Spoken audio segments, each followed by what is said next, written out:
అందరికీ నమస్కారం. నేను మీ నరేష్ కుమార్, ఎకానమీ ఫ్యాకల్టీ, తెలంగాణ.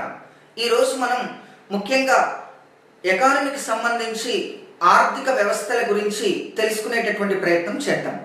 ఆర్థిక వ్యవస్థలు ప్రపంచవ్యాప్తంగా 3 ఆర్థిక వ్యవస్థలు ఉన్నాయి. ఎస్ అండి, ఆర్థిక వ్యవస్థలు, ఎకనమీస్. ముఖ్యంగా ఆర్థిక వ్యవస్థలు. ఎస్ అండి, ప్రపంచవ్యాప్తంగా 3 ఆర్థిక వ్యవస్థలు ఉన్నాయి. గమనించండి, ప్రపంచవ్యాప్తంగా 3 ఆర్థిక వ్యవస్థలు ఉన్నాయి. పెట్టుబడిదారీ ఆర్థిక వ్యవస్థ, క్యాపిటలిజం ఎకానమీ, సామ్యవాద ఆర్థిక వ్యవస్థ, సోషలిజం ఎకానమీ, అదేవిధంగా మిశ్రమ ఆర్థిక వ్యవస్థ, మిక్స్డ్ ఎకానమీ. గమనిద్దామండి, ప్రపంచవ్యాప్తంగా 3 ఆర్థిక వ్యవస్థలు ఉన్నాయి.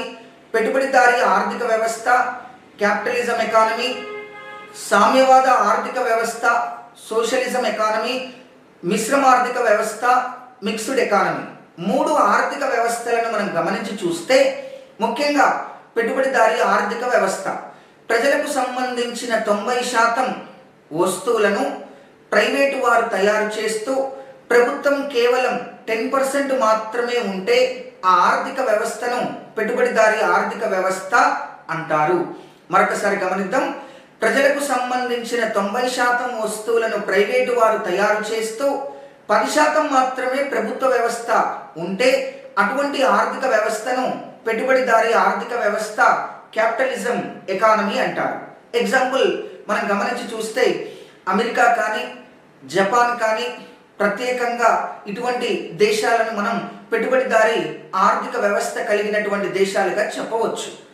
సామ్యవాద ఆర్థిక వ్యవస్థ, సోషలిజం ఎకానమీ ప్రజలకు సంబంధించిన 90% వస్తువులను ప్రభుత్వం తయారు చేస్తూ 10% మాత్రమే ప్రైవేటు సంస్థలు ఉంటే అటువంటి ఆర్థిక వ్యవస్థను సామ్యవాద ఆర్థిక వ్యవస్థ, సోషలిజం ఎకానమీగా పిలుస్తారు. మరొకసారి గమనించండి, ప్రజలకు సంబంధించిన 90% వస్తువులను ప్రభుత్వం తయారు చేస్తూ 10% మాత్రమే ప్రైవేటు వ్యక్తుల నిర్వహణ ఉంటే అటువంటి ఆర్థిక వ్యవస్థను సామ్యవాద ఆర్థిక వ్యవస్థ, సోషలిజం ఎకానమీగా పిలుస్తారు.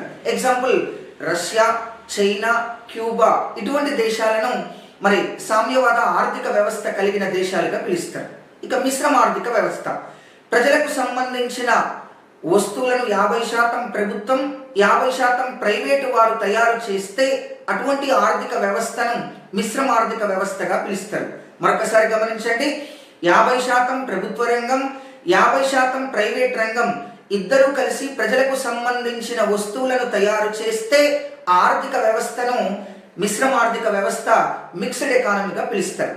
ఈ విధంగా మిశ్రమ ఆర్థిక వ్యవస్థకు ఎగ్జాంపుల్గా భారతదేశాన్ని చెప్పొచ్చు. ఈ విధంగా ప్రపంచవ్యాప్తంగా 3 ఆర్థిక వ్యవస్థలు ఉన్నాయి. పెట్టుబడిదారీ ఆర్థిక వ్యవస్థ, సామ్యవాద ఆర్థిక వ్యవస్థ, మిశ్రమ ఆర్థిక వ్యవస్థ, capitalism economy, socialism economy, mixed economy. ఈ విధంగా 3 ఆర్థిక వ్యవస్థలు ఉన్నాయి.